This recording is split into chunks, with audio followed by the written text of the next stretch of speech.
Welcome to Naveen tutorial of commerce. ನಾನು ಮಮತಾ. ನಮ್ಮ YouTube channel Naveen tutorial of ಕಾಮರ್ಸ್ಗೆ ಇನ್ನೂ ಯಾರು ಸಬ್ಸ್ಕ್ರೈಬ್ ಮಾಡಿಲ್ಲ ಸಬ್ಸ್ಕ್ರೈಬ್ ಮಾಡಿ, ಹಾಗೆ ಬೆಲ್ ಐಕಾನನ್ನು ಒತ್ತೋದ್ರ ಜೊತೆಗೆ ಸದಾ ನಮ್ಮ ಹೊಸ ವಿಡಿಯೋ ನೋಟಿಫಿಕೇಷನ್ಸ್ ತಗೊಳ್ಳಿ.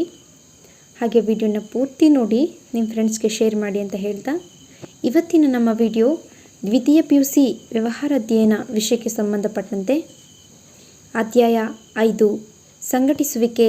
ಈ ಅಧ್ಯಾಯದ ಪ್ರಶ್ನೋತ್ತರಗಳು. ವಿಭಾಗ ಎ 1 ಅಂಕದ ಪ್ರಶ್ನೆಗಳು. ಪ್ರಶ್ನೆ ಸಂಖ್ಯೆ 1. ಯಾವ ನಿರ್ವಹಣೆ ಕಾರ್ಯವು ಯೋಜಿಸುವಿಕೆಯನ್ನು ಕಾರ್ಯವನ್ನಾಗಿ ಪರಿವರ್ತಿಸುತ್ತದೆ? ಉತ್ತರ ಸಂಘಟಿಸುವಿಕೆ. ಪ್ರಶ್ನೆ ಸಂಖ್ಯೆ 2. ಸಂಘಟನೆಯ ರಚನೆ ಎಂದರೇನು? ಉತ್ತರ ಒಂದು ಸಂಸ್ಥೆಯ ಕಾರ್ಯವಿಧಾನ ಹಾಗೂ ನಿರ್ವಹಣಾ ವ್ಯವಸ್ಥೆಯ ಚೌಕಟ್ಟನ್ನು ವ್ಯಾಖ್ಯಾನಿಸುವ ವಿಧಾನವೇ ಸಂಘಟನೆಯ ರಚನೆ ಎಂದು ಕರೆಯುವರು. ಪ್ರಶ್ನೆ ಸಂಖ್ಯೆ 3. ಪ್ರತಿನಿಯೋಜನೆ ಎಂದರೇನು? ಉತ್ತರ ನಿರ್ದಿಷ್ಟ ಕಾರ್ಯನಿರ್ವಹಿಸುವ ಅಧಿಕಾರವನ್ನು ಮೇಲಾಧಿಕಾರಿಯು ತನ್ನ ಅಧೀನ ನೌಕರರಿಗೆ ವರ್ಗಾಯಿಸುವ ಪ್ರಕ್ರಿಯೆಯನ್ನು ಪ್ರತಿನಿಯೋಜನೆ ಎನ್ನುವರು. ಪ್ರಶ್ನೆ ಸಂಖ್ಯೆ 4. ಯಾವ ಸಂಘಟನಾ ರಚನೆಯು ಉದ್ಯಮಿಗಳಿಗೆ ದೊಡ್ಡ ಪ್ರಮಾಣದ ಉತ್ಪನ್ನಗಳನ್ನು ಉತ್ಪಾದಿಸಲು ನೆರವಾಗುತ್ತದೆ? ಉತ್ತರ ವಿಭಾಗೀಯ ರಚನೆಯ ಸಂಘಟನೆ.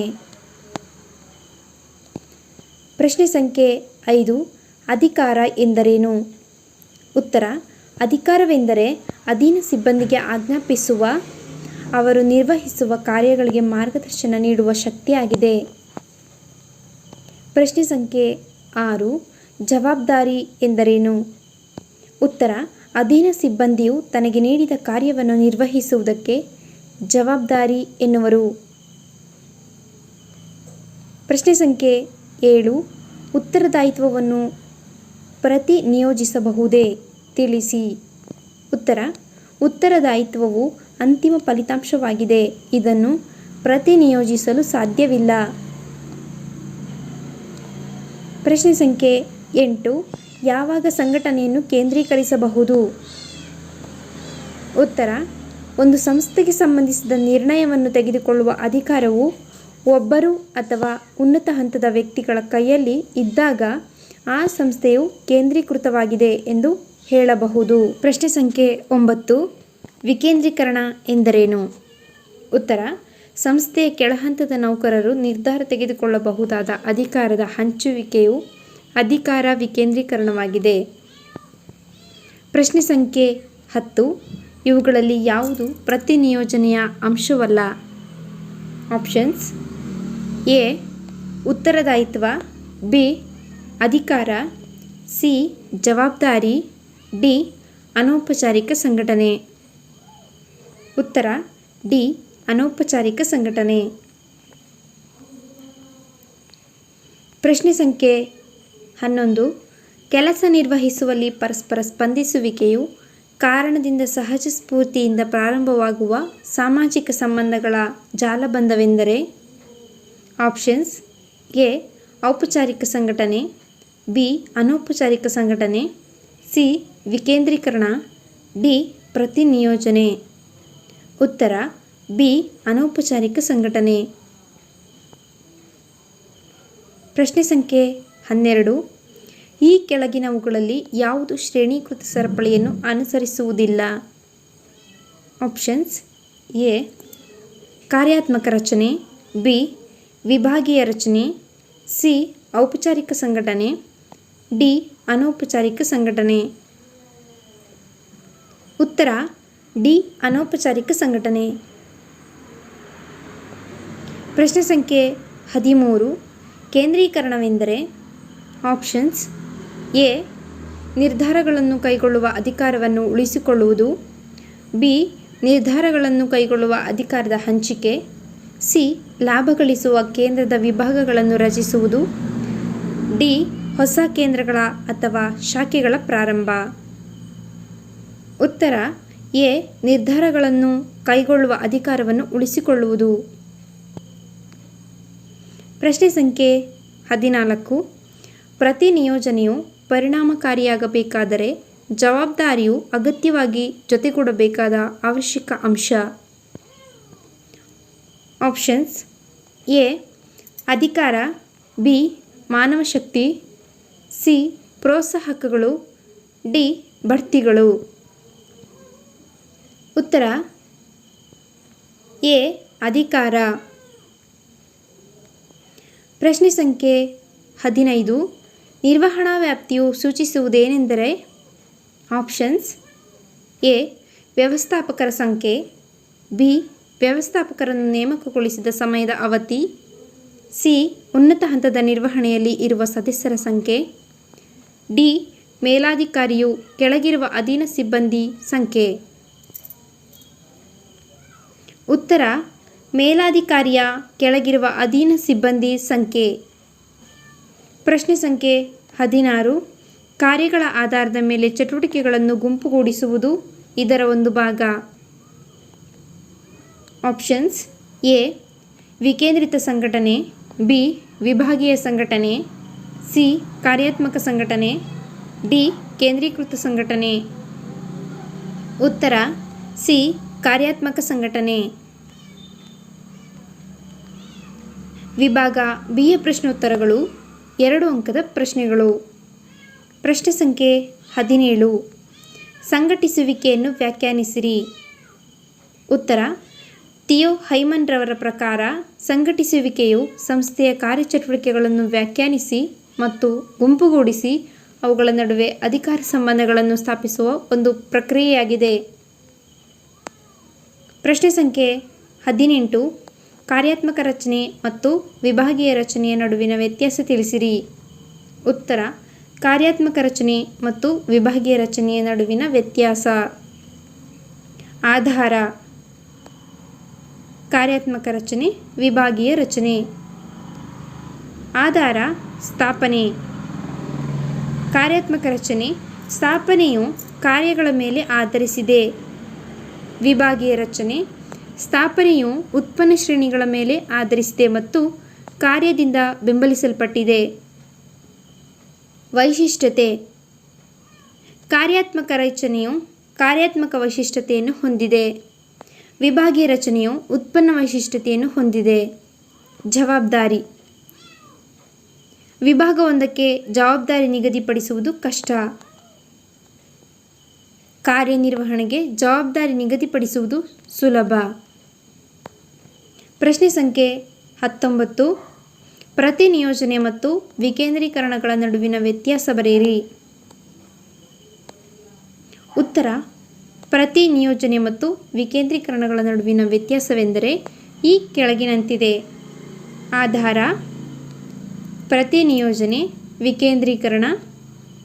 ಸ್ವರೂಪ: ಪ್ರತಿ ನಿಯೋಜನೆಯು ಕಡ್ಡಾಯವಾದ ಪ್ರಕ್ರಿಯೆಯಾಗಿದೆ. ವಿಕೇಂದ್ರೀಕರಣವು ಐಚ್ಛಿಕ ನೀತಿ ನಿರ್ಧಾರ. ಸ್ಥಿತಿ: ಮೇಲಾಧಿಕಾರಿಗಳ ನಿಯಂತ್ರಣ ಹೆಚ್ಚಾದ್ದರಿಂದ ಸ್ವಂತ ನಿರ್ಧಾರ ತೆಗೆದುಕೊಳ್ಳುವ ಸ್ವಾತಂತ್ರ್ಯ ಕಡಿಮೆ. ವಿಕೇಂದ್ರೀಕರಣದಲ್ಲಿ ಕಾರ್ಯನಿರ್ವಾಹಕರ ಮೇಲೆ ನಿಯಂತ್ರಣ ಕಡಿಮೆ ಆದ್ದರಿಂದ ಹೆಚ್ಚು ಕಾರ್ಯ ಸ್ವಾತಂತ್ರ್ಯ. ವ್ಯಾಪ್ತಿ: ಕಾರ್ಯಗಳನ್ನು ಹಂಚಲು ಅನುಸರಿಸುವ ಒಂದು ಪ್ರಕ್ರಿಯೆ. ಉತ್ಪನ್ನ ನಿರ್ವಹಣಾಂಗದ ನೀತಿ ನಿರ್ಧಾರದ ಫಲಿತಾಂಶವಾಗಿದೆ. ಪ್ರಶ್ನೆ ಸಂಖ್ಯೆ 20. ಸಂಘಟಿಸುವಿಕೆಯ ಅರ್ಥ ಬರೆಯಿರಿ. ಉತ್ತರ: ಸಂಘಟಿಸುವಿಕೆಯು ಅಗತ್ಯವಾಗಿ ಮಾನವ ಪ್ರಯತ್ನಗಳನ್ನು ಸಮನ್ವಯಗೊಳಿಸುವ, ಸಂಪನ್ಮೂಲಗಳನ್ನು ಕ್ರೋಢೀಕರಿಸುವ ಮತ್ತು ನಿರ್ದಿಷ್ಟ ಉದ್ದೇಶಗಳನ್ನು ಸಾಧಿಸಲು ಬಳಸುವಂತೆ ಇವೆರಡನ್ನು ಸಂಪೂರ್ಣವನ್ನಾಗಿ ಒಗ್ಗೂಡಿಸುವ ಒಂದು ಪ್ರಕ್ರಿಯೆಯಾಗಿದೆ. ಅಥವಾ ಇದು ಒಂದು ಪ್ರಕ್ರಿಯೆಯಾಗಿದ್ದು ಇದು ಕಾರ್ಯಗಳನ್ನು ವ್ಯಾಖ್ಯಾನಿಸುವುದು ಮತ್ತು ಗುಂಪುಗೊಳಿಸುವುದು ಹಾಗೂ ಅವುಗಳೊಳಗೆ ಅಧಿಕಾರ ಸಂಬಂಧಗಳನ್ನು ಸ್ಥಾಪಿಸುವುದಾಗಿದೆ. ಪ್ರಶ್ನೆ ಸಂಖ್ಯೆ 21. ಅಧಿಕಾರ ಮತ್ತು ಉತ್ತರದಾಯಿತ್ವ ಯಾವುದಾದರೂ 2 ಹೋಲಿಕೆ ಬರೆಯಿರಿ. ಉತ್ತರ: ಅಧಿಕಾರ ಮತ್ತು ಉತ್ತರದಾಯಿತ್ವದ ವ್ಯತ್ಯಾಸವೆಂದರೆ. ಉತ್ತರ: ಅಧಿಕಾರ ಮತ್ತು ಉತ್ತರದಾಯಿತ್ವದ 2 ಹೋಲಿಕೆಗಳೆಂದರೆ ಆಧಾರ, ಅಧಿಕಾರ, ಉತ್ತರದಾಯಿತ್ವ. ಅರ್ಥ: ಆದೇಶ ನೀಡುವ ಹಕ್ಕು. ಕಾರ್ಯನಿರ್ವಹಿಸಿದ ನಂತರ ಉತ್ತರದಾಯಿತ್ವ. ಪ್ರತಿನಿಯೋಜನೆ: ಇದನ್ನು ಪ್ರತಿನಿಯೋಜಿಸಬಹುದು, ಇದನ್ನು ಪ್ರತಿನಿಯೋಜಿಸಲು ಸಾಧ್ಯವಿಲ್ಲ. ಮೂಲ: ಇದು ವ್ಯಕ್ತಿಗಳ ಸ್ಥಾನದಿಂದ ಪ್ರಾರಂಭವಾಗುತ್ತದೆ, ಇದು ಜವಾಬ್ದಾರಿಯಿಂದ ಪ್ರಾರಂಭವಾಗುತ್ತದೆ.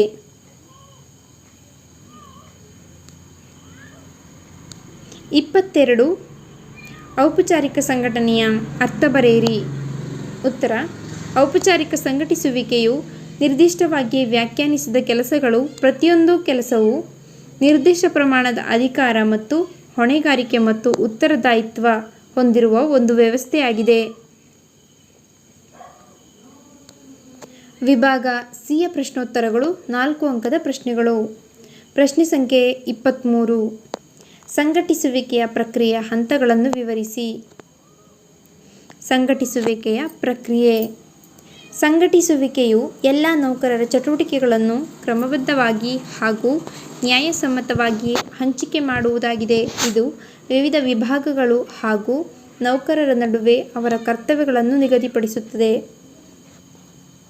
ಹಾಗೂ ವಿವಿಧ ಕೆಲಸಗಳ ನಡುವೆ ಸಂಬಂಧ ಏರ್ಪಡಿಸಿ ಅಧಿಕಾರ ಮತ್ತು ವ್ಯಾಪ್ತಿಗಳ ನಿಗದಿಪಡಿಸುತ್ತದೆ. 1. ಕೆಲಸದ ಗುರುತಿಸುವಿಕೆ ಮತ್ತು ವಿಭಜನೆ.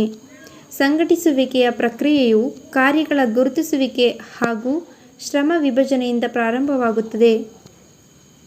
ಸಂಸ್ಥೆಯ ಎಲ್ಲ ಕಾರ್ಯಚಟುವಟಿಕೆಗಳನ್ನು ನಿರ್ವಹಿಸಬಹುದಾದ ಕಾರ್ಯಗಳಾಗಿ ವಿಂಗಡಿಸಲಾಗುತ್ತದೆ. ಇದರಿಂದ ಕಾರ್ಯಗಳ ಪುನರಾವರ್ತನೆ ತಪ್ಪುತ್ತದೆ ಮತ್ತು ಪೂರ್ವ ನಿಯೋಜನೆಯಂತೆ ಕಾರ್ಯಗಳು ನಡೆಯುತ್ತವೆ. ಇದನ್ನು ಶ್ರಮ ವಿಭಜನೆಯಾಗಿ ಕಾರ್ಯದಕ್ಷತೆ ಹೆಚ್ಚುತ್ತದೆ. 2. ವಿಭಾಗೀಕರಣ.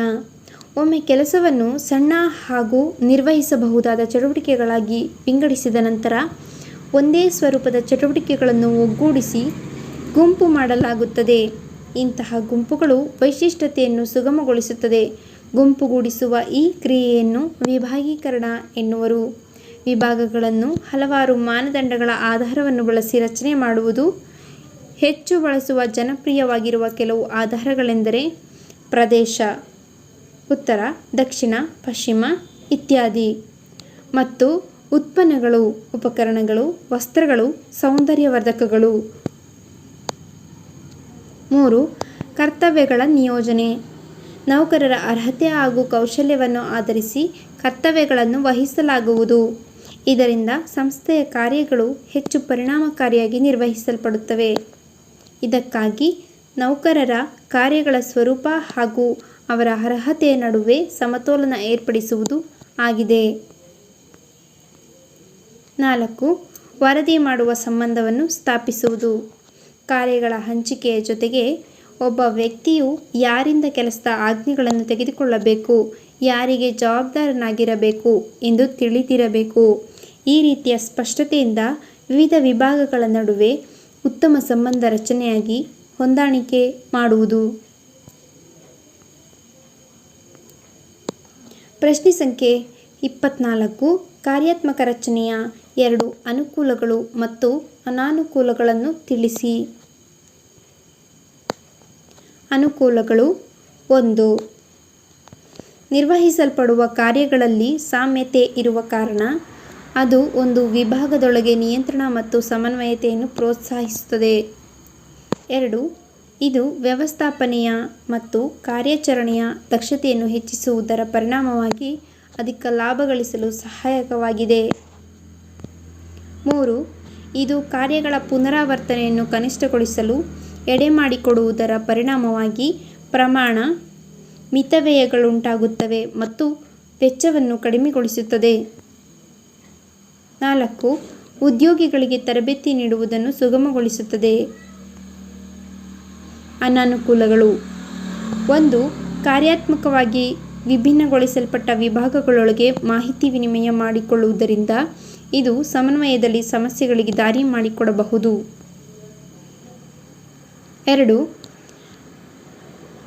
2 ಅಥವಾ ಹೆಚ್ಚು ವಿಭಾಗಗಳ ಹಿತಾಸಕ್ತಿಗಳಲ್ಲಿ ಹೊಂದಾಣಿಕೆಯ ಕೊರತೆ ಇದ್ದಾಗ ಹಿತಾಸಕ್ತಿಗಳ ಸಂಘರ್ಷ ಉದ್ಭವಿಸಬಹುದು. ಉದಾಹರಣೆ: ಮಾರಾಟ ವಿಭಾಗವು ಗ್ರಾಹಕ ಸ್ನೇಹಿ ವಿನ್ಯಾಸಕ್ಕೆ ಒತ್ತು ನೀಡಿದಾಗ ಉತ್ಪಾದನೆಯಲ್ಲಿ ಕಠಿಣತೆಯನ್ನು ಉಂಟು ಮಾಡಬಹುದು. ಪ್ರಶ್ನೆ ಸಂಖ್ಯೆ 25. ವಿಭಾಗೀಯ ರಚನೆಯ 2 ಅನುಕೂಲ ಮತ್ತು ಅನಾನುಕೂಲಗಳನ್ನು ತಿಳಿಸಿರಿ. ಉತ್ತರ: ಅನುಕೂಲ. 1. ಉತ್ಪನ್ನದ ವೈಶಿಷ್ಟ್ಯೀಕರಣ ವಿಭಾಗೀಯ ಮುಖ್ಯಸ್ಥನಿಗೆ ಬಹುಮುಖಿ ಕೌಶಲ್ಯಗಳನ್ನು ಅಭಿವೃದ್ಧಿಪಡಿಸಿಕೊಳ್ಳಲು ಸಹಾಯ ಮಾಡಿ ಅವನು ಉನ್ನತ ಹುದ್ದೆಗಳಲ್ಲಿ ಸಜ್ಜಾಗಲು ನೆರವಾಗುತ್ತದೆ, ಏಕೆಂದರೆ ಒಂದು ನಿರ್ದಿಷ್ಟ ಉತ್ಪನ್ನಕ್ಕೆ ಸಂಬಂಧಿಸಿದ ಎಲ್ಲ ಕಾರ್ಯಗಳಲ್ಲಿ ಅವನಿಗೆ ಅನುಭವ ದೊರಕುತ್ತದೆ. 2. ಇದು ನಮ್ಯತೆ ಮತ್ತು ಮುಂತೊಡಗುವಿಕೆಯನ್ನು ಪ್ರೋತ್ಸಾಹಿಸುತ್ತದೆ, ಏಕೆಂದರೆ ಪ್ರತಿಯೊಂದು ವಿಭಾಗವು ಕ್ಷಿಪ್ರ ನಿರ್ಧಾರ ತೆಗೆದುಕೊಳ್ಳುವಿಕೆಗೆ ಎಡೆಮಾಡಿಕೊಡುವ ಸ್ವಾಯತ್ತ ಘಟಕವಾಗಿ ಕಾರ್ಯನಿರ್ವಹಿಸುತ್ತದೆ. 3. ಇದು ವಿಸ್ತರಣೆ ಮತ್ತು ಬೆಳವಣಿಗೆಯನ್ನು ಸುಗಮಗೊಳಿಸುತ್ತದೆ.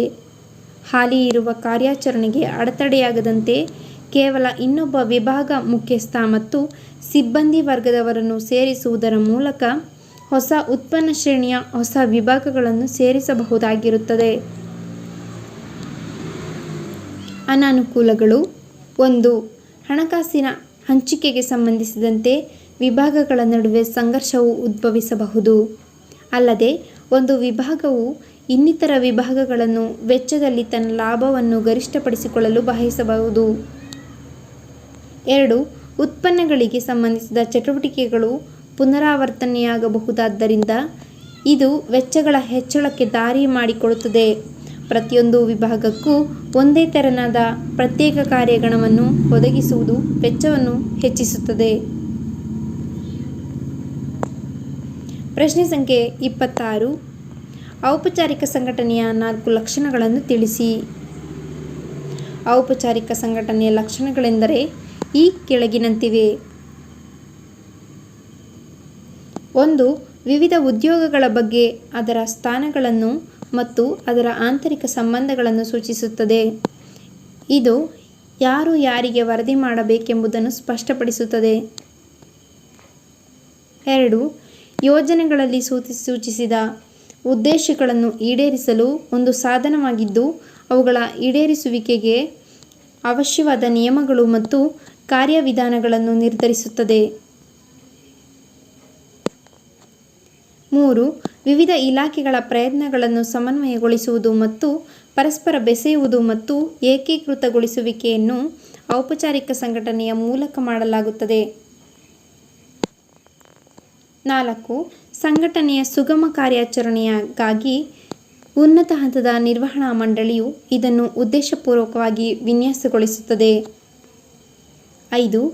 ಇದು ನೌಕರರ ನಡುವೆ ಇರುವ ಪರಸ್ಪರ ಸಂಬಂಧಕ್ಕಿಂತ ಕಾರ್ಯನಿರ್ವಹಿಸುವುದಕ್ಕೆ ಹೆಚ್ಚು ಒತ್ತು ನೀಡುತ್ತದೆ. ಪ್ರಶ್ನೆ ಸಂಖ್ಯೆ 27. ಅನೌಪಚಾರಿಕ ಸಂಘಟನೆಯ 4 ಲಕ್ಷಣಗಳನ್ನು ತಿಳಿಸಿ. ಉತ್ತರ: ಅನೌಪಚಾರಿಕ ಸಂಘಟನೆಯ ಲಕ್ಷಣವೆಂದರೆ ಈ ಕೆಳಗಿನಂತಿವೆ. 1. ಉದ್ಯೋಗಿಗಳೊಳಗಿನ ಪರಸ್ಪರ ಸ್ಪಂದಿಸುವಿಕೆಯ ಫಲಿತಾಂಶವಾಗಿ ಅನೌಪಚಾರಿಕ ಸಂಘಟನೆಯು ಔಪಚಾರಿಕ ಸಂಘಟನೆಯಿಂದ ಆರಂಭವಾಗುತ್ತದೆ. 2. ವರ್ತನಾ ಶಿಷ್ಟಗಳು ಅಧಿಕೃತವಾಗಿ ರೂಪಿಸಿದ ನೀತಿ ಮತ್ತು ನಿಬಂಧನೆಗಳಿಗಿಂತ ಹೆಚ್ಚಾಗಿ ಸಮೂಹದ ಮಾನದಂಡಗಳಿಂದ ಹುಟ್ಟಿಕೊಳ್ಳುತ್ತವೆ. 3. ಮಾಹಿತಿಯ ಹರಿಯುವಿಕೆಯು ಯಾವುದೇ ನಿರ್ದಿಷ್ಟ ಮಾರ್ಗವಿಲ್ಲದೆ ಗುಂಪಿನ ಸದಸ್ಯರೇ ಅಭಿವೃದ್ಧಿಪಡಿಸಿದ ಸ್ವತಂತ್ರ ಸಂವಹನ ಮಾರ್ಗಗಳ ಮೂಲಕ ನಡೆಯುತ್ತದೆ. 4.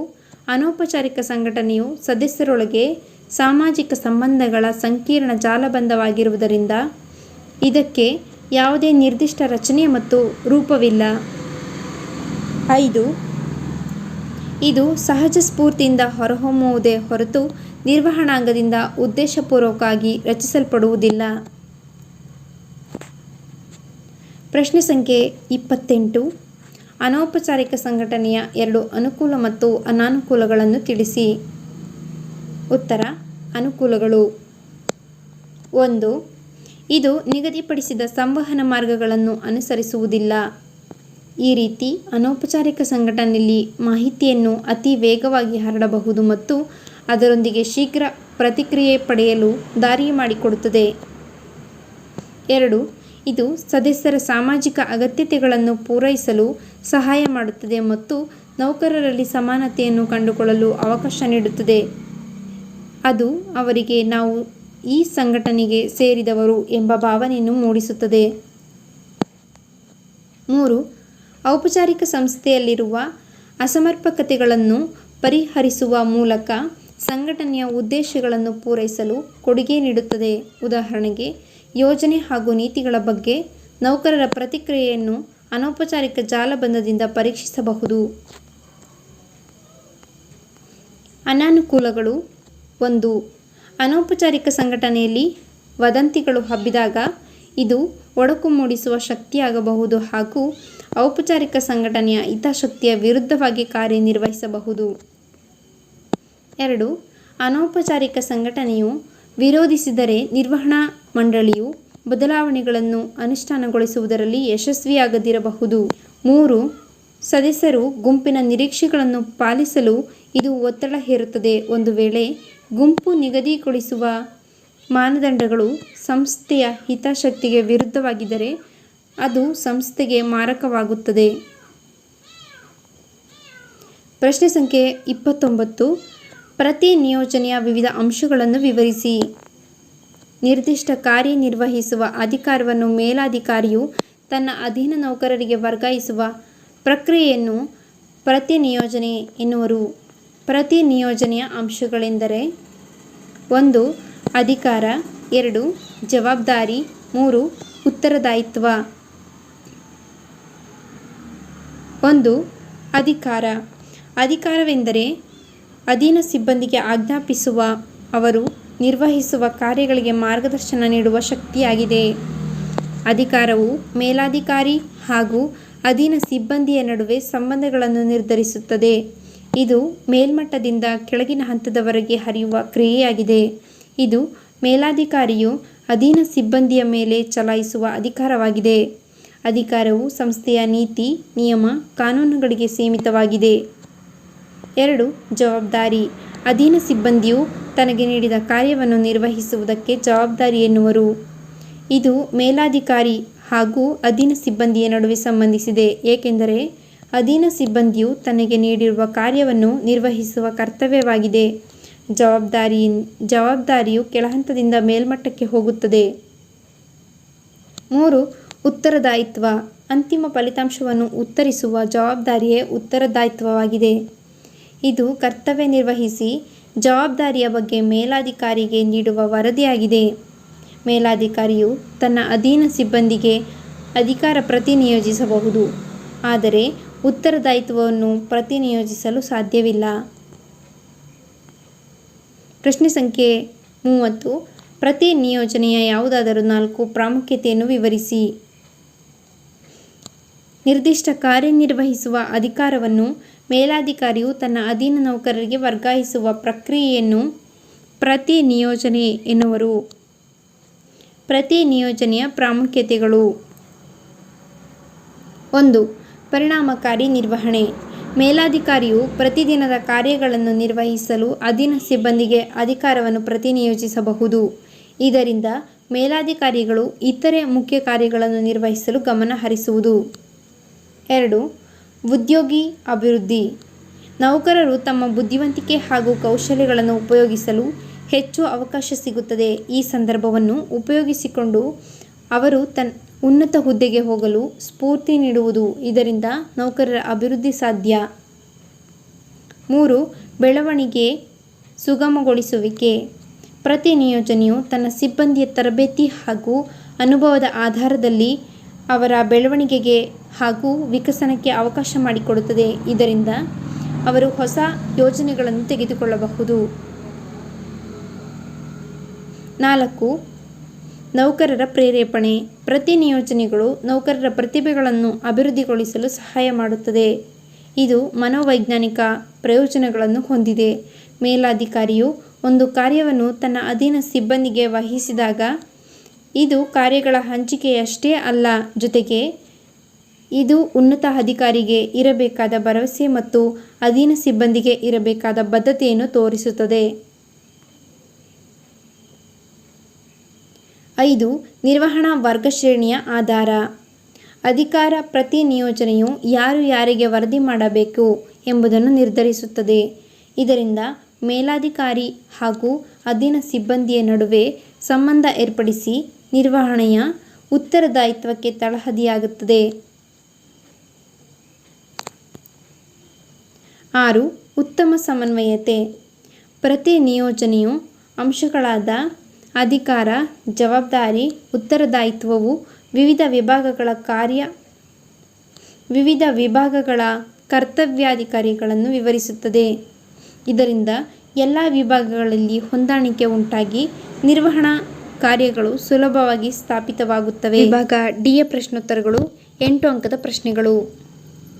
ಪ್ರಶ್ನೆ ಸಂಖ್ಯೆ 31. ಸಂಘಟಿಸುವಿಕೆ ಎಂದರೇನು? ಸಂಘಟಿಸುವಿಕೆಯ ಪ್ರಾಮುಖ್ಯತೆಯನ್ನು ವಿವರಿಸಿ. ಇದು ಒಂದು ಪ್ರಕ್ರಿಯೆಯಾಗಿದ್ದು, ಇದು ಕಾರ್ಯಗಳನ್ನು ವ್ಯಾಖ್ಯಾನಿಸುವುದು ಮತ್ತು ಗುಂಪುಗೊಳಿಸುವುದು ಹಾಗೂ ಅವುಗಳೊಳಗೆ ಅಧಿಕಾರ ಸಂಬಂಧಗಳನ್ನು ಸ್ಥಾಪಿಸುವುದಾಗಿದೆ. ಸಂಘಟಿಸುವಿಕೆಯ ಪ್ರಾಮುಖ್ಯತೆ ಎಂದರೆ ಈ ಕೆಳಗಿನಂತಿದೆ. 1. ವೈಶಿಷ್ಟ್ಯತೆಯ ಪ್ರಯೋಜನಗಳು. ಸಂಘಟಿಸುವಿಕೆಯು ನೌಕರರಿಗೆ ವ್ಯವಸ್ಥಿತವಾಗಿ ಕಾರ್ಯಗಳನ್ನು ಹಂಚಿಕೆ ಮಾಡುವುದು, ಸರಿಯಾದ ಕೆಲಸಕ್ಕೆ ಸರಿಯಾದ ನೌಕರರನ್ನು ಆಯ್ಕೆ ಮಾಡುವುದರಿಂದ ನೌಕರರ ದಕ್ಷತೆ ಹೆಚ್ಚುವುದು ಹಾಗೂ ನಿಗದಿತ ಕಾರ್ಯವನ್ನು ಪ್ರತಿ ಬಾರಿ ನಿರ್ವಹಿಸುವುದರಿಂದ ನೌಕರರಿಗೆ ಅನುಭವ ಹೆಚ್ಚಾಗಿ ಕಾರ್ಯಗಳನ್ನು ನಿರ್ವಹಿಸಲು ವಿಶಿಷ್ಟತೆಯ ಉಪಯೋಗಗಳು ದೊರೆಯುತ್ತವೆ. 2. ಕಾರ್ಯ ಸಂಬಂಧಗಳಲ್ಲಿ ಸ್ಪಷ್ಟತೆ. ಸಂಘಟಿಸುವಿಕೆಯು ನೌಕರರಲ್ಲಿ ಸಂವಹನ ಪ್ರಕ್ರಿಯೆಯನ್ನು ಜಾರಿಗೊಳಿಸಿ ಅವರ ನಡುವೆ ಕಾರ್ಯ ಚಟುವಟಿಕೆಗಳ ಸಂಬಂಧವನ್ನು ಏರ್ಪಡಿಸುತ್ತದೆ. ಇದರ ಸಹಾಯದಿಂದ ಯಾರು ಯಾರಿಗೆ ವರದಿ ಮಾಡಬೇಕು ಎಂದು ಅವರಲ್ಲಿ ಜವಾಬ್ದಾರಿ ನಿಗದಿಗೊಳಿಸಿ ಅವರ ಅಧಿಕಾರ ವ್ಯಾಪ್ತಿಯನ್ನು ಗುರುತಿಸಲು ಸಹಾಯ ಮಾಡುತ್ತದೆ. 3. ಸಂಪನ್ಮೂಲಗಳ ಅತ್ಯುತ್ತಮ ಬಳಕೆ. ಸಂಘಟಿಸುವಿಕೆಯು ಸಂಪನ್ಮೂಲಗಳನ್ನು ಸಮರ್ಥವಾಗಿ ಬಳಸಿಕೊಳ್ಳಲು ಸಹಾಯ ಮಾಡುತ್ತದೆ. ಕಾರ್ಯಗಳನ್ನು ಸರಿಯಾಗಿ ಹಂಚಿಕೆ ಮಾಡುವುದರಿಂದ ಕಾರ್ಯಗಳ ಪುನರಾವರ್ತನೆ ಅಥವಾ ಸರಿಯಾಗಿ ಕಾರ್ಯನಿರ್ವಹಿಸುವುದು ನಿಲ್ಲುತ್ತದೆ ಅಥವಾ ಸರಿಯಾಗಿ ನಿರ್ವಹಿಸದಿರುವುದು ನಿಲ್ಲುತ್ತದೆ. ಇದರಿಂದ ಸಂಪನ್ಮೂಲಗಳು ಹಾಳಾಗದಂತೆ ಅಪೇಕ್ಷಿತ ಬಳಕೆಯಾಗುತ್ತದೆ. 4. ಬದಲಾವಣೆಗೆ ಹೊಂದಿಕೊಳ್ಳುವುದು. ಸಂಘಟಿಸುವಿಕೆಯು ವ್ಯವಹಾರ ಸಂಸ್ಥೆಗಳು ಬದಲಾದ ಪರಿಸರಕ್ಕೆ ಹೊಂದಿಕೊಳ್ಳಲು ಸಹಕರಿಸುತ್ತದೆ ಹಾಗೂ ಸಂಸ್ಥೆಯ ಸಂಘಟನಾ ಕಾರ್ಯಕ್ಕೆ ಅಗತ್ಯ ಬದಲಾವಣೆ ಮಾಡಿ ಅವನ್ನು ಪರಿಷ್ಕರಿಸಿ ನಿರ್ವಾಹಕರ ನಡುವೆ ಉತ್ತಮ ಸಂಬಂಧ ಏರ್ಪಡಿಸುತ್ತದೆ. ಇದರಿಂದ ಬದಲಾದ ಸನ್ನಿವೇಶದ ನಡುವೆಯೂ ಸಂಸ್ಥೆಯ ಉಳಿವು ಹಾಗೂ ಬೆಳವಣಿಗೆಗೆ ಸಹಾಯಕಾರಿಯಾಗಿದೆ. 5. ಪರಿಣಾಮಕಾರಿ ಆಡಳಿತ. ಸಂಘಟಿಸುವಿಕೆಯು ಕಾರ್ಯಗಳ ಸ್ಪಷ್ಟ ವಿವರ ಹಾಗೂ ಸಂಬಂಧಿಸಿದ ಕರ್ತವ್ಯಗಳನ್ನು ವಿವರಿಸುತ್ತದೆ. ಇದು ಕಾರ್ಯಗಳ ಪುನರಾವರ್ತನೆ ಮತ್ತು ಗೊಂದಲಗಳನ್ನು ನಿವಾರಿಸಲು ಸಹಾಯ ಮಾಡುತ್ತದೆ. ಕಾರ್ಯ ಸಂಬಂಧಗಳ ನಡುವೆ ಸ್ಪಷ್ಟತೆಯು ಕೆಲಸವನ್ನು ಸಮರ್ಪಕವಾಗಿ ಅನುಷ್ಠಾನಗೊಳಿಸಲು ಸಹಕರಿಸುತ್ತದೆ. 6. ಸಿಬ್ಬಂದಿಯ ಅಭಿವೃದ್ಧಿ. ಸಂಘಟಿಸುವಿಕೆಯು ನಿರ್ವಾಹಕರಲ್ಲಿ ಕ್ರಿಯಾತ್ಮಕತೆಯನ್ನು ಉತ್ತೇಜಿಸುತ್ತದೆ. ಪರಿಣಾಮಕಾರಿಯಾಗಿ ಪ್ರತಿ ನಿಯೋಜನೆಯು ದಿನನಿತ್ಯದ ಕರ್ತವ್ಯಗಳನ್ನು ಕೆಳಹಂತದ ನೌಕರರಿಗೆ ವಹಿಸುವುದರಿಂದ ನಿರ್ವಾಹಕರ ಕೆಲಸದ ಒತ್ತಡ ಕಡಿಮೆ ಮಾಡುವುದು. ಇದರಿಂದ ಹೊಸ ಉತ್ಪಾದನಾ ವಿಧಾನಗಳು ಗುಣಮಟ್ಟದ ಬೆಳವಣಿಗೆಯಿಂದ ಸಂಸ್ಥೆಯ ಅಭಿವೃದ್ಧಿಗೆ ಸಹಾಯಕವಾಗುತ್ತದೆ. 7. ವಿಸ್ತರಣೆ ಮತ್ತು ಬೆಳವಣಿಗೆ. ಸಂಘಟಿಸುವಿಕೆಯು ಸಂಸ್ಥೆಯ ವಿಸ್ತರಣೆ ಹಾಗೂ ಬೆಳವಣಿಗೆಯನ್ನು ಉತ್ತೇಜಿಸುತ್ತದೆ. ಇದರಿಂದ ಸಂಸ್ಥೆಯು ಹೊಸ ಕಾರ್ಯಗಳನ್ನು ಕೈಗೊಳ್ಳಲು ಸಾಧ್ಯವಾಗುತ್ತದೆ. ಉದಾಹರಣೆಗೆ, ಹೊಸ ಉದ್ಯೋಗಾವಕಾಶಗಳು, ಹೊಸ ವಿಭಾಗಗಳು, ಹೊಸ ಉತ್ಪನ್ನಗಳು, ಹೊಸ ಭೌಗೋಳಿಕ ಅನ್ವೇಷಣೆ. ಇವುಗಳ ಹೆಚ್ಚಳದಿಂದ ಮಾರಾಟ ಹಾಗೂ ಲಾಭಾಂಶ ಹೆಚ್ಚಾಗುವುದು. ಪ್ರಶ್ನೆ ಸಂಖ್ಯೆ 32. ಔಪಚಾರಿಕ ಸಂಘಟನೆಯ ಅನುಕೂಲ ಮತ್ತು ಅನಾನುಕೂಲಗಳನ್ನು ವಿವರಿಸಿ. ಉತ್ತರ: ಅನುಕೂಲಗಳು. 1. ಪರಸ್ಪರ ಸಂಬಂಧಗಳನ್ನು ನಿಖರವಾಗಿ ವ್ಯಾಖ್ಯಾನಿಸುವುದರಿಂದ ಹೊಣೆಗಾರಿಕೆಯನ್ನು ನಿಗದಿಪಡಿಸುವುದು ಸುಲಭವಾಗುತ್ತದೆ. 2. ಪ್ರತಿಯೊಬ್ಬ ಸದಸ್ಯರ ಕರ್ತವ್ಯಗಳನ್ನು ನಿಗದಿಪಡಿಸುವುದರಿಂದ ಅವರು ನಿರ್ವಹಿಸುವ ಪಾತ್ರಗಳ ಬಗ್ಗೆ ಗೊಂದಲಗಳಿರುವುದಿಲ್ಲ. ಇದು ಪರಿಶ್ರಮದ ಪುನರಾವರ್ತನೆ ತಪ್ಪಿಸಲು ಕೂಡ ಸಹಾಯ ಮಾಡುತ್ತದೆ. 3. ಇದರಲ್ಲಿ ಸ್ಥಾಪಿತ ಆದೇಶ ಸರಣಿಗಳ ಮೂಲಕ ಏಕರೂಪದ ಆಜ್ಞೆಗಳನ್ನು ನಿರ್ವಹಿಸಲಾಗುತ್ತದೆ. 4. ನಿರ್ವಹಿಸಬೇಕಾದ ಕಾರ್ಯಚಟುವಟಿಕೆಗಳ ಚೌಕಟ್ಟನ್ನು ಒದಗಿಸುವುದು ಮತ್ತು ಪ್ರತಿಯೊಬ್ಬ ಉದ್ಯೋಗಿಯು ತಾನು ನಿರ್ವಹಿಸಬೇಕಾದ ಪಾತ್ರದ ಬಗ್ಗೆ ತಿಳಿದುಕೊಂಡಿದ್ದಾನೆ ಎಂಬುದನ್ನು ಖಚಿತಪಡಿಸುವುದರ ಮೂಲಕ ಅದು ಗುರಿಗಳ ಪರಿಣಾಮಕಾರಿ ಸಾಧನೆಗೆ ಸಹಾಯ ಮಾಡುತ್ತದೆ. 5. ಇದು ಸಂಘಟನೆಗೆ ಸ್ಥಿರತೆಯನ್ನು ನೀಡುತ್ತದೆ, ಏಕೆಂದರೆ ನೌಕರರಿಗೆ ಮಾರ್ಗದರ್ಶನ ಮಾಡಲು ನಿರ್ದಿಷ್ಟ ನಿಯಮಗಳಿರುವುದರಿಂದ ಅವರ ನಡವಳಿಕೆಗಳನ್ನು ತಕ್ಕಮಟ್ಟಿಗೆ ಅಂದಾಜಿಸಬಹುದು. ಅನಾನುಕೂಲಗಳು. 1. ಔಪಚಾರಿಕ ಸಂವಹನವು ಕಾರ್ಯವಿಧಾನಾತ್ಮಕ ವಿಳಂಬಕ್ಕೆ ದಾರಿ ಮಾಡಿಕೊಡಬಹುದು, ಏಕೆಂದರೆ ಅಲ್ಲಿ ಸ್ಥಾಪಿತ ಆದೇಶಗಳ ಸರಣಿಯನ್ನು ಅನುಸರಿಸಬೇಕಾಗುತ್ತದೆ ಮತ್ತು ಇದು ನಿರ್ಧಾರ ತೆಗೆದುಕೊಳ್ಳುವ ಸಮಯವನ್ನು ಹೆಚ್ಚಿಸುತ್ತದೆ. 2. ಸಂಘಟನೆಯ ಕೆಳದರ್ಜೆಯ ಆಚರಣೆಗಳು ಸೃಜನಶೀಲ ಪ್ರತಿಭೆಗಳನ್ನು ಗುರುತಿಸಲು ಅನುವು ಮಾಡಿಕೊಡುವುದಿಲ್ಲ. 3. ಇದು ರಚನೆ ಮತ್ತು ಕಾರ್ಯಗಳಿಗೆ ಹೆಚ್ಚಿನ ಮಹತ್ವ ನೀಡುವುದರಿಂದ ಉದ್ದಿಮೆಯೊಂದರಲ್ಲಿ ಮಾನವ ಸಂಬಂಧಗಳನ್ನು ಅರ್ಥಮಾಡಿಕೊಳ್ಳಲು ಕಷ್ಟವಾಗುತ್ತದೆ. ಆದ್ದರಿಂದ ಔಪಚಾರಿಕ ಸಂಘಟನೆಯು ಸಂಸ್ಥೆಯೊಂದು ಹೇಗೆ ಕಾರ್ಯನಿರ್ವಹಿಸುತ್ತದೆ ಎಂಬುದರ ಸಂಪೂರ್ಣ ಚಿತ್ರಣವನ್ನು ನೀಡುವುದಿಲ್ಲ. ಪ್ರಶ್ನೆ ಸಂಖ್ಯೆ 33. ವಿಕೇಂದ್ರೀಕರಣ ಎಂದರೇನು? ಅದರ ಉಪಯೋಗಗಳನ್ನು ಅಥವಾ ಪ್ರಾಮುಖ್ಯತೆಗಳನ್ನು ಬರೆಯಿರಿ. ವಿಕೇಂದ್ರೀಕರಣವು ಸೂಚಿಸುವುದೇನೆಂದರೆ ಎಲ್ಲ ನಿರ್ಧಾರ ಕೈಗೊಳ್ಳುವ ಕಾರ್ಯಗಳು ವರ್ಗ ಶ್ರೇಣಿಯ ಕೆಳಹಂತಗಳಿಗೆ ಪ್ರತಿನಿಯೋಜಿಸಲ್ಪಟ್ಟಿರುವುದು. ಇದು ಉತ್ಪನ್ನ ಹಂತದ ನಿರ್ವಹಣಾ ಸ್ಥಾನಗಳ ಅಗತ್ಯವನ್ನು ನಿವಾರಿಸುತ್ತದೆ. ಅದರ ಉಪಯೋಗಗಳೇನೆಂದರೆ ಈ ಕೆಳಗಿನಂತಿವೆ. 1. ಅಧೀನರಲ್ಲಿ ಮುಂತೊಡಗುವಿಕೆಯನ್ನು ಬೆಳೆಸುವುದು. ವಿಕೇಂದ್ರೀಕರಣವು ಅಧೀನದಲ್ಲಿ ಸ್ವಾವಲಂಬನೆ ಮತ್ತು ಆತ್ಮವಿಶ್ವಾಸಗಳನ್ನು ಪರಿವರ್ತಿಸಲು ಸಹಾಯ ಮಾಡುತ್ತದೆ, ಏಕೆಂದರೆ ಯಾವಾಗ ಕಾರ್ಯನಿರ್ವಹಣೆಯ ಕೆಳಹಂತಗಳಿಗೆ ಸ್ವಂತ ನಿರ್ಧಾರ ತೆಗೆದುಕೊಳ್ಳುವ ಸ್ವಾತಂತ್ರ್ಯವನ್ನು ನೀಡಲಾಗುವುದೋ ಆಗ ಅವರು ತಮ್ಮ ಸ್ವಂತ ತೀರ್ಮಾನದ ಮೇಲೆ ಅವಲಂಬಿಸುವುದನ್ನು ಕಲಿಯಲು ಸಹಾಯ ಮಾಡುತ್ತದೆ. 2. ಭವಿಷ್ಯದ ನಿರ್ವಹಣಾ ಪ್ರತಿಭೆಯನ್ನು ಬೆಳೆಸುವುದು. ಔಪಚಾರಿಕ ತರಬೇತಿಯು ಅಧೀನ ಸಿಬ್ಬಂದಿಯು ಸಂಘಟನೆಯಲ್ಲಿ ಬೆಳೆಯಲು ಹಾಗೂ ಅವರು ಸ್ವತಂತ್ರವಾಗಿ ಕಾರ್ಯಯೋಜನೆಯನ್ನು ನಿಭಾಯಿಸಲು ಅವರು ಪಡೆದ ಅನುಭವಗಳೊಂದಿಗೆ ನೌಕರರಲ್ಲಿ ಸಜ್ಜುಗೊಳಿಸುವುದರಲ್ಲಿ ಮುಖ್ಯ ಪಾತ್ರ ವಹಿಸುತ್ತದೆ. ವಿಕೇಂದ್ರೀಕರಣವು ಅವರಿಗೆ ತಮ್ಮ ಸಾಮರ್ಥ್ಯವನ್ನು ಸಾಬೀತುಪಡಿಸಲು ಒಂದು ಅವಕಾಶ ನೀಡುವುದರ ಜೊತೆಗೆ ಹೆಚ್ಚು ಸವಾಲಾಗಿ ಪರಿಣಮಿಸಿ ಸ್ಥಾನಗಳನ್ನು ಬಡ್ತಿಗಳ ಮೂಲಕ ತುಂಬಲು ಪರಿಗಣಿಸಬಹುದಾದ ಅರ್ಹ ಮಾನವ ಶಕ್ತಿಯ ಸಂಗ್ರಹವನ್ನು ಸೃಷ್ಟಿಸುತ್ತದೆ. 3. ತ್ವರಿತ ನಿರ್ಧಾರ ಮಾಡುವಿಕೆ. ನಿರ್ವಹಣೆಯ ವರ್ಗಶ್ರೇಣಿಯನ್ನು ಸಂವಹನ ಸರಪಳಿ ನೋಡಿದರೆ ಕೇಂದ್ರೀಕೃತ ಸಂಘಟನೆಯಲ್ಲಿ ಎಲ್ಲ ನಿರ್ಧಾರಗಳನ್ನು ಉನ್ನತ ಹಂತದ ನಿರ್ವಹಣಾಂಗವು ತೆಗೆದುಕೊಳ್ಳುವುದರಿಂದ ಮಾಹಿತಿಯ ಹರಿಯುವಿಕೆಯು ಹಲವು ಹಂತಗಳನ್ನು ದಾಟಿ ಬರಬೇಕಾದ ಕಾರಣದಿಂದ ನಿಧಾನವಾಗುತ್ತದೆ. ಜೊತೆಗೆ ಪ್ರತಿಕ್ರಿಯೆಯು ಕೂಡ ಹೆಚ್ಚು ಸಮಯ ತೆಗೆದುಕೊಳ್ಳುತ್ತದೆ, ನಿರ್ಧಾರ ಮಾಡುವಿಕೆಯ ವೇಗವನ್ನು ಕಡಿಮೆಗೊಳಿಸುತ್ತದೆ. 4. ಉನ್ನತ ನಿರ್ವಹಣಾಂಗಕ್ಕೆ ನೆರವು. ವಿಕೇಂದ್ರೀಕರಣವು ಒಬ್ಬ ಮೇಲಾಧಿಕಾರಿಯು ತನ್ನ ಅಧೀನ ನೌಕರನ ಚಟುವಟಿಕೆಗಳ ಮೇಲೆ ಮಾಡುವ ನೇರ ಮೇಲ್ವಿಚಾರಣೆಯ ಪ್ರಮಾಣವನ್ನು ಕಡಿಮೆಗೊಳಿಸುತ್ತದೆ, ಏಕೆಂದರೆ ಅಧೀನನು ಮೇಲಾಧಿಕಾರಿಯು ನೀಡಿದ ಮಿತಿಯೊಳಗಷ್ಟೇ ಕಾರ್ಯನಿರ್ವಹಿಸುವ ಮತ್ತು ನಿರ್ಧರಿಸುವ ಸ್ವಾತಂತ್ರ್ಯವನ್ನು ಹೊಂದಿರುತ್ತಾನೆ. 5. ಬೆಳವಣಿಗೆಯನ್ನು ಸುಗಮಗೊಳಿಸುತ್ತದೆ. ವಿಕೇಂದ್ರೀಕರಣವು ಕೆಳಹಂತದ ಆಡಳಿತಕ್ಕೆ ಹಾಗೂ ವಿಭಾಗೀಯ ಅಥವಾ ಇಲಾಖಾ ಮುಖ್ಯಸ್ಥರಿಗೆ ಹೆಚ್ಚಿನ ಸ್ವಾಯತ್ತತೆ ನೀಡುತ್ತದೆ. ಇದರಿಂದ ಇದರ ವಿಭಾಗಕ್ಕೆ ಸೂಕ್ತ ರೀತಿಯಲ್ಲಿ ಕೆಲಸ ನಿರ್ವಹಿಸುವಂತೆ ಮಾಡಿದ ವಿವಿಧ ವಿಭಾಗಗಳಲ್ಲಿ ಪೈಪೋಟಿಯ ಮನೋಭಾವನೆ ಬೆಳೆಸಬಹುದು. ಪರಿಣಾಮಕಾರಿಯಾಗಿ ಪ್ರತಿ ವಿಭಾಗವು ಇನ್ನೊಂದು ವಿಭಾಗವನ್ನು ಮೀರಿಸುವಂತೆ ತನ್ನ ಅತ್ಯುತ್ತಮವಾದವನ್ನು ನೀಡಬೇಕೆಂಬ ಸ್ಪರ್ಧೆಯಲ್ಲಿ ಉತ್ಪಾದಕತೆಯ ಮಟ್ಟಗಳು ಹೆಚ್ಚುತ್ತವೆ. ಸಂಘಟನೆಯು ಹೆಚ್ಚಿನ ಆದಾಯ ಗಳಿಸಲು ಸಾಧ್ಯವಾಗಿ ವಿಸ್ತರಣಾ ಉದ್ದೇಶಗಳಿಗೆ ಅದನ್ನು ಬಳಸಬಹುದಾಗಿದೆ. 6. ಉತ್ತಮ ನಿಯಂತ್ರಣ. ವಿಕೇಂದ್ರೀಕರಣವು ಪ್ರತಿಯೊಂದು ಹಂತದ ನಿರ್ವಹಣೆಗೆ ಮೌಲ್ಯೀಕರಿಸುವುದನ್ನು ಸಾಧ್ಯಗೊಳಿಸುತ್ತದೆ ಮತ್ತು ಅವುಗಳ ಫಲಿತಾಂಶಕ್ಕಾಗಿ ವಿಭಾಗಗಳನ್ನು ಪ್ರತ್ಯೇಕವಾಗಿ ಉತ್ತರದಾಯಿಯನ್ನಾಗಿಸಬಹುದು. ಇದರಿಂದ ಸಂಘಟನಾತ್ಮಕ ಉದ್ದೇಶಗಳ ಸಾಧನೆಯ ಮಟ್ಟ ಹಾಗೂ ಒಟ್ಟಾರೆ ಉದ್ದೇಶಗಳನ್ನು ಈಡೇರಿಸುವಿಕೆಯಲ್ಲಿ ಪ್ರತಿಯೊಂದು ಇಲಾಖೆಯ ಕೊಡುಗೆಗಳನ್ನು ಕಂಡುಹಿಡಿಯಬಹುದು. ಎಲ್ಲ ಹಂತಗಳಿಂದ ಪಡೆದ ಪ್ರಕ್ರಿಯೆಯು ವ್ಯತ್ಯಾಸಗಳನ್ನು ವಿಶ್ಲೇಷಣೆ ಮಾಡಲು ಮತ್ತು ಕಾರ್ಯಾಚರಣೆಯನ್ನು ಉತ್ತಮಗೊಳಿಸಲು ಸಹಾಯ ಮಾಡುವುದು. ಅಂತಿಮವಾಗಿ ಇಲ್ಲಿ ಗಮನಿಸಬೇಕಾದ ಅಂಶವೆಂದರೆ ವಿಕೇಂದ್ರೀಕರಣವನ್ನು ಅದರ ಪ್ರಯೋಜನಗಳ ಹೊರತಾಗಿಯೂ ಬಹು ಎಚ್ಚರಿಕೆಯಿಂದ ಅನ್ವಯಿಸಬೇಕು. ಇಲ್ಲವಾದಲ್ಲಿ ಅದು ಸಂಘಟನಾತ್ಮಕ ವಿಭಜನೆಗೆ ಕಾರಣವಾಗಬಹುದು, ಏಕೆಂದರೆ ವಿಭಾಗಗಳು ಅನುಸರಿಸುವ ತಮ್ಮದೇ ಆದ ಮಾರ್ಗಸೂಚಿಗಳು ಇದು ಸಂಘಟನೆಯ ಹಿತಾಸಕ್ತಿಗೆ ವಿರುದ್ಧವಾಗಬಹುದು.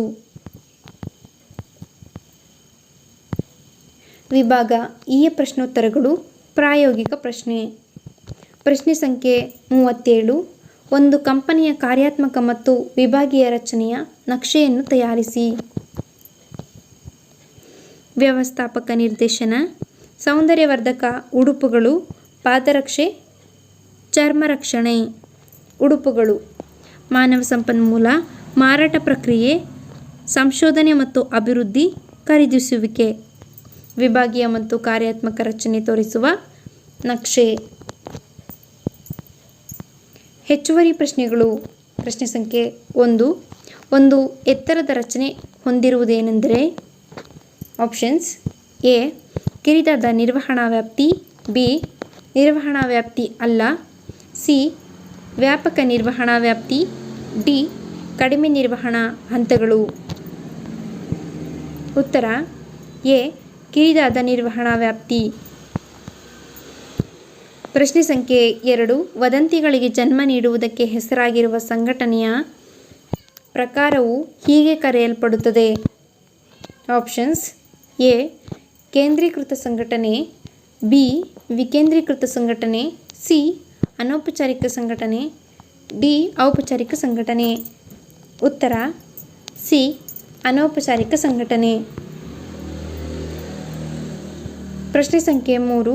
ಉತ್ಪನ್ನಗಳ ಶ್ರೇಣಿಗಳ ಆಧಾರದ ಮೇಲೆ ಚಟುವಟಿಕೆಗಳನ್ನು ಗುಂಪುಗೂಡಿಸುವುದು ಇದರ ಒಂದು ಭಾಗ. Options: A. ಪ್ರತಿ ನಿಯೋಜನೆಯ ಸಂಘಟನೆ, ಬಿ. ವಿಭಾಗೀಯ ಸಂಘಟನೆ, ಸಿ. ಕಾರ್ಯಾತ್ಮಕ ಸಂಘಟನೆ, ಡಿ. ಸ್ವಾಯತ್ತ ಸಂಘಟನೆ. ಉತ್ತರ ಬಿ. ವಿಭಾಗೀಯ ಸಂಘಟನೆ. ಇದು ಇವತ್ತಿನ ನಮ್ಮ ಅಧ್ಯಾಯ 5ಕ್ಕೆ ಸಂಬಂಧಪಟ್ಟಂತೆ ಸಂಘಟಿಸುವಿಕೆ ಈ ಅಧ್ಯಾಯದ ಪ್ರಶ್ನೋತ್ತರಗಳಾಗಿರುತ್ತವೆ. ಮುಂದಿನ ನಮ್ಮ ಹೊಸ ವಿಡಿಯೋ ಅಪ್ಡೇಟ್ಸ್ಗಾಗಿ ನಮ್ಮ YouTube channel Naveen tutorial of ಕಾಮರ್ಸ್ಗೆ ಸಬ್ಸ್ಕ್ರೈಬ್ ಮಾಡಿ. Thank you.